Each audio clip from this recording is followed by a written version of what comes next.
Fluconazole एक anti fungal दवा है जो शरीर में फंगल इन्फेक्शन को खत्म करने के लिए इस्तेमाल की जाती है।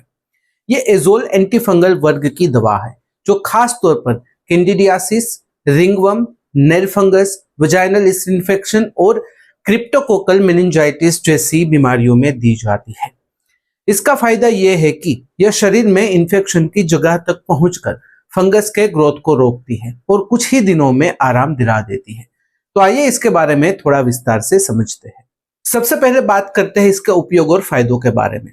फ्लुकोनाजोल टेबलेट का उपयोग मुख्य रूप से इन कंडीशंस में किया जाता है, जिसमें सबसे पहली कंडीशन है ओरल थ्रस, यानी कि मुंह में सफेद फंगल इन्फेक्शन। कुछ लोगों के मुंह में सफेद परत जैसा जम जाता है, खासकर जीभ, होठों के अंदर या गालों पर। यह ज्यादातर कमजोर इम्यूनिटी, डायबिटीज या लंबे समय तक एंटीबायोटिक इस्तेमाल करने वालों में होता है। फ्लुकोनाजोल इस फंगस को अंदर से खत्म करता है और मुंह साफ होने लगता है। दूसरा फायदा है वेजाइनल कैंडिडियासिस, जो महिलाओं में ईस्ट इन्फेक्शन होता है। बहुत सी महिलाओं को सफेद पानी जैसा डिस्चार्ज, खुजली या जलन होती है। यह ईस्ट इन्फेक्शन होता है जिसे कैंडिडियासिस कहते हैं। फ्लुकोनाजोल 150 मिलीग्राम की सिंगल डोज भी कई बार इस इन्फेक्शन को ठीक कर देती है, इसलिए इसे गायनेकोलॉजिस्ट भी अक्सर प्रिस्क्राइब करते हैं। नंबर 3 है एसोफेजियल कैंडिडियासिस, मतलब कि खाने के नली में इन्फेक्शन। कुछ लोगों को खाना निगलने में दर्द होता है या फिर ऐसा लगता है कि जैसे अंदर कुछ जल रहा हो। यह अक्सर HIV पेशेंट्स या फिर बहुत ही कमजोर इम्यूनिटी वाले लोगों में होता है। फ्लुकोनाजोल अंदर जाकर इस इन्फेक्शन को कंट्रोल करता है और निगलने में राहत मिलती है। नंबर 4 है स्किन फंगल इन्फेक्शन, जैसे कि रिंगवर्म, एथलीट्स फुट, जोकिच इत्यादि। अगर शरीर पर गोल निशान जैसा रिंग बन जाए और उसमें खुजली हो तो वह रिंगवर्म कहलाता है। पैरों की उंगलियों में खुजली और बदबू एथलीट्स फुट कहलाता है और जांघों के आसपास रैशेस को जोकिच कहते हैं। यह सब फंगल इन्फेक्शन है और फ्लुकोनाजोल शरीर के अंदर से फंगल इन्फेक्शन को खत्म करके राहत देता है। नंबर 5 है नेल फंगस, यानी कि नाखूनों में इन्फेक्शन। कई लोगों के नाखून पीले, मोटे या टूटने लगते हैं। यह फंगस की वजह से होता है। केवल क्रीम लगाने से फायदा नहीं होता क्योंकि इन्फेक्शन अंदर तक फैला हुआ होता है। फ्लुकोनाजोल टेबलेट अंदर तक जाकर फंगस को खत्म करती है, लेकिन इसे कुछ महीनों तक लेना पड़ता है। नंबर 6 है सिस्टेमिक फंगल इन्फेक्शन, मतलब कि जब फंगस खून में फैल जाए। कभी कभी इन्फेक्शन इतना ज्यादा फैल जाता है कि खून या फिर पूरे शरीर में पहुंच जाता है, खासकर ICU पेशेंट्स या उन लोगों में जिनकी इम्यूनिटी बहुत ही कम होती है।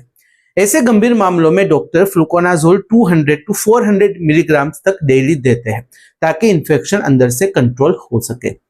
नंबर 7 है क्रिप्टोकोकल मेनिंजाइटिस, यानी कि दिमाग का फंगल इन्फेक्शन, खास करके HIV पेशेंट्स में। यह एक रेयर लेकिन खतरनाक इन्फेक्शन है जो दिमाग की मेम्ब्रेन यानी कि परत को नुकसान पहुंचाता है। इसमें पेशेंट को भयंकर सिर दर्द, उल्टी और कंफ्यूजन होने लगता है। फ्लुकोनाजोल का हाई डोज वाला कोर्स इस इन्फेक्शन को रोकने में बहुत ही मदद करता है और कई पेशेंट्स में लाइफ सेविंग साबित होता है। आइए समझते हैं इस दवा की अवेलेबल स्ट्रेंथ के बारे में, मतलब कि यह दवा कितने मिलीग्राम्स में मिलती है। फ्लुकोनाजोल अलग अलग मिलीग्राम्स में मिलती है, जिसे डॉक्टर इन्फेक्शन की गंभीरता के हिसाब से चुनते हैं। छोटे इन्फेक्शन जैसे कि मुंह का फंगल इन्फेक्शन या फिर हल्के स्किन इन्फेक्शन में आमतौर पर 50 मिलीग्राम या 100 मिलीग्राम वाली टेबलेट्स दी जाती है। यह डोज धीरे लेकिन असरदार तरीके से फंगस को खत्म करती है। सबसे ज्यादा इस्तेमाल होने वाली डोज है 150 मिलीग्राम। खास करके महिलाओं में वजाइनल ईस्ट इन्फेक्शन के लिए अक्सर एक ही बार 150 mg की सिंगल डोज दी जाती है और इससे 1 से 2 दिन में आराम मिलने लगता है। कई लोग बिना डॉक्टर की सलाह खुद से भी लेते हैं, लेकिन ऐसा करना सही नहीं है, नुकसान भी हो सकता है। जब इन्फेक्शन थोड़ा गंभीर या फिर अंदरूनी यानी कि सिस्टेमिक हो, जैसे कि लंग्स में हो, ब्लड में हो या फिर ब्रेन में फंगल इन्फेक्शन हो, तब डॉक्टर 200 मिलीग्राम से लेकर 400 मिलीग्राम तक की हाई डोज प्रिस्क्राइब करते हैं। यह डोज पावरफुल होती है और उन्हें लंबे समय तक भी दिया जा सकता है, लेकिन ऐसी कंडीशन में हमेशा डॉक्टर की निगरानी जरूरी होती है। आइए समझते हैं इस दवा का डोज चिल्ड्रन, एडल्ट्स और एल्डर्स में। सबसे पहले बात करते हैं कि बच्चों में डोज कैसे दी जाती है। बच्चों में फ्लुकोनाजोल की डोज हमेशा उनके वजन के हिसाब से तय की जाती है। आमतौर पर डॉक्टर 3 से 12 मिलीग्राम प्रति किलो बॉडी वेट देते हैं। उदाहरण के लिए यदि किसी बच्चे का वजन 10 किलोग्राम है तो उसे 30 मिलीग्राम से 120 मिलीग्राम तक डेली दिया जा सकता है, लेकिन डॉक्टर की निगरानी में ही। यह इन्फेक्शन की सीवियरिटी पर भी निर्भर करता है। बच्चों में कभी भी सेल्फ मेडिकेशन नहीं करनी चाहिए क्योंकि गलत डोज लीवर या फिर किडनी पर असर डाल सकती है। इसलिए बच्चों को फ्लुकोनाजोल हमेशा पीडियाट्रिशियन की सलाह से ही देना चाहिए। आइए समझते हैं बड़ों में डोज किस तरह से दी जाती है। बड़ों में फ्लुकोनाजोल का सबसे ज्यादा उपयोग स्किन इन्फेक्शन या वजाइनल इन्फेक्शन में होता है। इसमें आमतौर पर 150 मिलीग्राम की सिंगल डोज दी जाती है। अगर इन्फेक्शन बार बार हो रहा हो तो डॉक्टर इसे सप्ताह में एक बार भी प्रिस्क्राइब कर सकते हैं। ओरल थ्रश यानी कि मुंह के अंदर अगर फंगल इन्फेक्शन है तो 100 mg की डेली, और गंभीर अगर सिस्टेमिक इन्फेक्शन है तो 200 से लेकर 400 मिलीग्राम डेली तक दिया जा सकता है। एडल्ट पेशेंट में डोज इन्फेक्शन के प्रकार पर डिपेंड करती है, इसीलिए डॉक्टर की सलाह काफी जरूरी है। आइए समझते हैं बुजुर्गों में डोज किस तरह से तय होती है। बुजुर्गों में फ्लुकोनाजोल की डोज आमतौर पर एडल्ट्स जितनी ही रखी जाती है, लेकिन एक खास बात का ध्यान रखना पड़ता है कि डोज डिसाइड करने से पहले किडनी फंक्शन टेस्ट करवाना जरूरी है। उम्र बढ़ने के साथ किडनी की कैपेसिटी कम हो सकती है और फ्लुकोनाजोल का काफी हिस्सा किडनी के जरिए ही बाहर निकलता है। इसलिए अगर किडनी ठीक है तो फुल डोज दी जा सकती है, लेकिन अगर किडनी कमजोर है या फिर कोई भी डिफिशियंसी है तो फिर डोज कम करनी पड़ती है। इसलिए एल्डरली पेशेंट में डोज हमेशा डॉक्टर की निगरानी में ही तय की जानी चाहिए। आइए समझते हैं यह दवा काम कैसे करती है। फ्लुकोनाजोल शरीर में मौजूद फंगस के ऊपर सीधा हमला नहीं करता, बल्कि उनकी बढ़ने की क्षमता को रोकता है। फंगस अपने प्रोटेक्शन के लिए एक सेल मेम्ब्रेन बनाती है जो उनकी आउटर कवरिंग होती है। फ्लुकोनाजोल उस मेम्ब्रेन बनाने में इस्तेमाल होने वाले CYP450 नाम के एंजाइम को ब्लॉक कर देता है। जब यह एंजाइम काम नहीं करता तो फंगस सही तरीके से अपनी दीवार नहीं बना पाती। जब फंगस की आउटर कवरिंग ही कमजोर पड़ जाती है तो वह न तो बढ़ पाती है न ही फैल पाती है। इसी तरह फ्लुकोनाजोल फंगस को धीरे धीरे खत्म करता है, जिसे फंगिस्टेटिक एक्शन कहा जाता है, मतलब कि फंगल ग्रोथ को रोक देना। इसलिए इस दवा को कुछ दिन लगातार लेने की जरूरत होती है ताकि फंगस पूरी तरह से खत्म हो सके। अगर बात करें साइड इफेक्ट्स की तो फ्लुकोनाजोल ज्यादातर लोगों में बिना दिक्कत के सहन हो जाती है, लेकिन कुछ लोगों को हल्के साइड इफेक्ट्स भी हो सकते हैं, जैसे कि सिर दर्द, मतली या उल्टी, पेट में हल्का दर्द या दस्त। कई बार स्किन पर छोटा मोटा रैशेस भी हो सकता है। यह सामान्य रिएक्शन है और दवा बंद करने के बाद अपने आप ठीक भी हो जाते हैं। कभी कभी फ्लुकोनाजोल से एलर्जी की समस्या भी हो सकती है, जिसमें चेहरे या होठों में सूजन आना, सांस लेने में तकलीफ या तेज खुजली महसूस होना हो सकती है।